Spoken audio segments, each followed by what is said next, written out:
Ya, Assalamualaikum warahmatullahi wabarakatuh. Selamat siang para mahasiswa semua. Sudah kembali kita mengikuti proses perkuliahan dalam penerapan K3 dengan materi kita hari ini adalah identifikasi bahaya. Pada minggu kemarin, saudara sudah membahas tentang bahaya di tempat kerja dalam bentuk pengenalan ya. Apa nama istilah dalam K3 bahaya itu? Adalah azar K3. Di mana azar K3 di tempat kerja itu ada 5 kemarin ya. Pertama, azar biologis. Kedua, azar kimia ya. Yang ketiga, azar fisika. Oke, yang keempat, azar ergonomik. Ya, bagus. Yang kelima adalah azar psikologis. Nah, ya.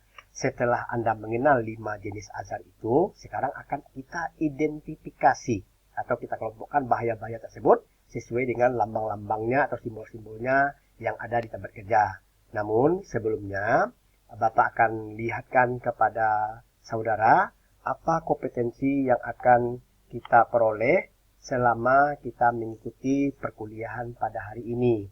Yang pertama adalah saudara mampu melakukan identifikasi bahaya di tempat kerja, kemudian menjelaskan bahaya azar itu di tempat kerja, dan mempraktikkan nanti ya jenis-jenis bahaya di tempat kerja sesuai dengan formulir yang sudah disediakan. Ini termasuk golongan atau jenis azar yang mana dengan memperhatikan simbol-simbol atau tanda-tanda yang ada. Oke, ini kompetensinya ya 3 ya. Jadi kita akan pengenalan potensi bahaya dengan melakukan identifikasi. Maka diperhatikan tayangan slide ini. Nah, ya. Pertanyaannya, di mana sih bahaya itu ada? Silakan. Artinya apa? Bahaya itu ada di mana-mana. Sekarang bagaimana caranya? Caranya adalah pertama, mengenali semua peluang kerugian yang ada saat berada di tempat kerja. Contoh peluangnya adalah housekeeping yang kurang baik atau semrawut. Nah, berarti sini akan menimbulkan sebuah tanda bahaya akan terjadinya kecelakaankah namanya ataupun kerugian apa yang akan muncul. Kemudian perilaku karyawan yang tidak standar ya, atau perilakunya dalam melayani tamu misalnya dan lain sebagainya. Nah, ini adalah salah satu peluang kerugian. Yang kedua, penataan material yang di sembarang tempat, di mana kita harus lalu, di mana kita harus menghindar dari tumpukan material dan lain sebagainya. Kemudian adanya peraturan-peraturan, nah ini yang tidak diterapkan sehingga menimbulkan kerugian. Nah, peraturan-peraturan yang kita maksud sudah tidak bisa berlaku lagi atau sudah habis masa berlakunya, masih itu diterapkan, kemudian aliran kerja yang tidak efisien, serta sistem pelaporannya yang tidak efektif dan aman. Ya. Cara mengenali azar yang seperti itu, pertama kita harus melakukan inspeksi rutin atau inspeksi mendadak di tempat kerja, sehingga ditemukan ada jika dilihat kejanggalan-kejanggalan dengan kita mengenali, maka ini akan bisa mencegah. Kemudian mempersiapkan atau membuat safety auditnya atau AZOP dan azan studies untuk melihat pembelajaran daripada apa yang sedang terjadi. Kemudian cek standar atau peraturan atau perundang-undangan yang berlaku di tempat kerja itu sehingga apakah masih relevan atau tidak. Kemudian analisis berapa tingkat data kecelakaan yang terjadi, itu langkahnya ya. Selain daripada itu juga kita melakukan menilai risiko serta melibatkan karyawan secara aktif dalam mengenali seluruh potensi bahaya yang ada di sekitar tempat kerja. Nah, sumber bahaya utama atau sumber bahaya potensial pertama itu adalah meliputi orang atau people atau proses yang terjadi. Kemudian peralatan yang digunakan atau equipment. Yang kemudian yang ketiga adalah materialnya. Kemudian lingkungan kerja. Nah, jadi itulah 4 potensi sebagai sumber bahaya utama di tempat kerja. Nah, kita akan jelaskan satu persatu. Pertama, potensi bahaya fisik, ya. Kemudian potensi bahaya kimia. Kita lihat tayangan-tayangannya. Potensi bahaya biologi. Kemudian potensi bahaya ergonomis. Kemudian potensi bahaya prosedur kerja. Nah, diperhatikan, ya. Misalnya dia seperti potensi bahaya fisik, misalnya karena keuangannya kebisingan, ya, tidak ada ventilasi. Potensi bahaya kimia misalnya ada tumpahan bahan kimia misalnya. Potensi bahaya biologis adanya serangga dan makhluk hidup, kayak ular dan sebagainya. Potensi ergonomis, duduk yang tidak rapi, kemudian ada tekanan-tekanan, kemudian potensi bahaya prosedur kerja seperti ini melompatnya 2 langsung ke 4 seharusnya adalah sesuai dengan prosedur. Ya, kemudian yang keenam adalah potensi bahaya psikologis. Nah, kita lihat satu persatu. Bahaya fisik potensial itu setiap benda atau proses yang secara langsung atau perlahan bisa mencederai fisik ataupun bagian-bagiannya, seperti bising, penggunaan alat atau mesin tanpa pelindung, benda-benda atau sebagai objek penghalang, kemudian penerangannya yang tidak memadai. Ya, kemudian bisa jadi karena adanya getaran yang tinggi, permukaan yang licin, kemudian adalah adanya radiasi dari proses ionisasi yang terjadi di tempat kerja. Itu contoh bahayanya. Misalnya kemampuan manusia seperti kemarin sudah Bapak sampaikan juga, ya, kemampuan kita menerima deras suara itu adalah 85 desibel. Seperti ini sudah kita sampaikan kemarin, ya. Nah, ini kita lihat beberapa kondisi yang harus kita perhatikan dari sumber fisik yang ada. Nih, ya, ini hanya gambar-gambar sebagai pendukung. Kemudian peralatan, ya, juga berbahaya terhadap fisik dengan penggunaan pipa panas dan lain sebagainya. Nah, seperti ini, ya. Kemudian yang kedua adalah bahaya kimia potensial. Bagaimana cara mengidentifikasinya? Setiap bahan kimia yang menyebabkan cedera, sakit atau kematian, atau perubahan perilaku maupun penurunan kepekaan seseorang. Contoh, karena ada pelarut, ya, karena ada metal yang bisa dioksidasi, ada bahan-bahan kimia yang lain seperti kadmium, arsenik, ya, ada silika, merkuri dan lain-lain. Bahaya potensial kimia ini misalnya dapat menyebabkan kebutaan nanti, gangguan penyakit dalam, gangguan kulit, kemudian penurunan mental. Maka untuk mengatasinya nanti kita akan berbicara tentang MSDS, ya, Material Sheet Data Safety.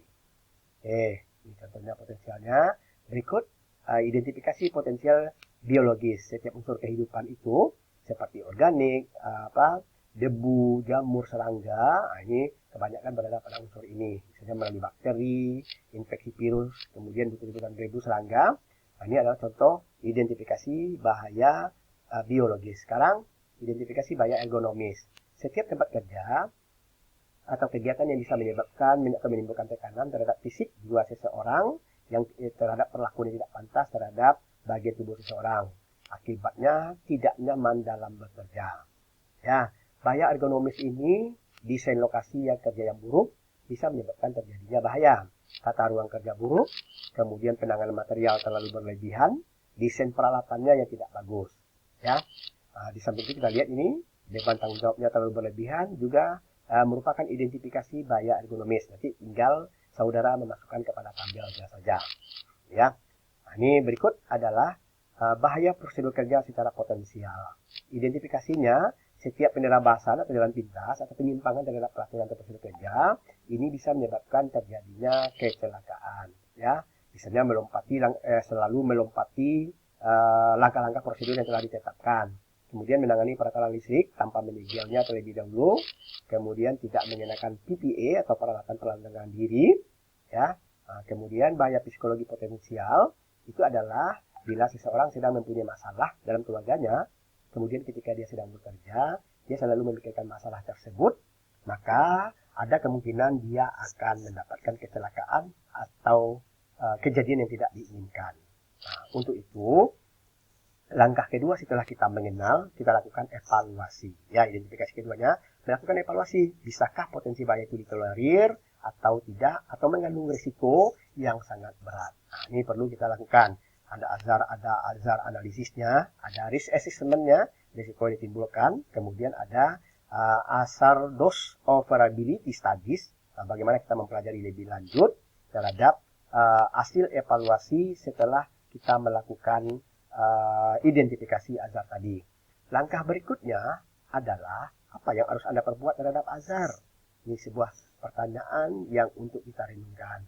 Maka langkah ketiga setelah evaluasi adalah rencanakan perbaikan dari beberapa temuan yang ada. Di mana rencanakan itu merupakan langkah yang harus diambil untuk mencegah atau mengurangi akibat suatu kecelakaan. Setelah kita buat rencananya, kita laksanakan. Nah, kita kenal apa yang disebut dengan hierarki pengontrolan potensi bahaya atau filosofi keselamatan kerja. Ya, jadi hierarkinya seperti ini. Ya, pertama meniadakan, mengganti atau menurunkan tingkat bahaya, pengendalian secara teknologi, pengendalian secara administrasi, pemakaian alat pelindung diri. Ini adalah filosofi dalam keselamatan kerja dalam mengendalikan bahaya. Ya, meniadakan bahaya potensial itu seperti apa? Tindakan pertama yang mendapatkan prioritas dengan menghilangkan azar, maka 99% kemungkinan celaka itu sudah hilang. Ya, ini tentunya seperti ini. Kemudian, mengurangi tingkat bahaya caranya, yaitu dengan cara substitusi atau mengganti level atau yang digantikan alat berbahan bakar mesin dengan solar misalnya, mengganti gelas styrofoam dengan gelas plastik tahan panas misalnya, ini adalah substitusi. Yang ketiga adalah dengan teknik kontrol, merupakan prioritas ketiga dengan pengontrolan teknis, maka kemungkinan terjadinya kecelakaan juga bisa dicegah. Ya, seperti ini. Yang keempat, administrasi kontrolnya adalah dengan cara melihat kemungkinan terjadinya kecelakaan akibat keteledoran administrasi atau urutan kerja dalam rangka pencegahan. Misalnya, mencatat angka kerja yang akan dilakukan, mencatat orang masuk dan keluar, dan lain-lain sebagainya. Ya, jadi personal protective equipment merupakan prioritas kelima atau terakhir. Nah, karena dengan adanya ini, mudah-mudahan semua permasalahan bisa terkendalikan. Terakhir adalah kita monitor dalam rangka meyakinkan apakah kebijakan manajemen sudah bisa diterapkan untuk mengatasi segala permasalahan yang terjadi. Nah, mudah-mudahan dengan tepuk tangan tadi, semua permasalahan saat melakukan identifikasi azar itu bisa teratasi. Nah, ini salah satu contoh ya, nanti ini akan ada di tempat kerja, makna rambu-rambu yang ada di tempat kerja. Nah, perhatikan, nah, ya, nanti inilah yang akan kita identifikasi. Oke. Ya, tanda ini Anda harus perhatikan simbol-simbol ini karena kita akan melakukan identifikasinya nanti. Ya, terima kasih. Dan semoga saudara akan bisa melaksanakan identifikasi azar dalam rangka mengurangi risiko tingkat kecelakaan yang terjadi. Bapak harap perhatikan simbol-simbol ini ya, karena ini adalah simbol-simbol umum yang harus ada di tempat kerja, sekurang-kurangnya di laboratorium kita tempat berlangsungnya praktikum K3 ini. Ya, oke. Nah, mudah-mudahan bisa dipahami lebih lanjut.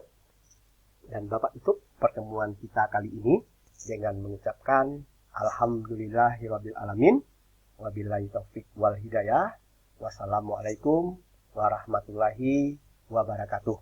Kepada mahasiswa, selamat belajar untuk Anda mengulang-ulang kembali video ini sehingga Anda bisa paham terhadap materi kita dalam rangka identifikasi azar di tempat kerja. Sekali lagi, selamat belajar. Terima kasih.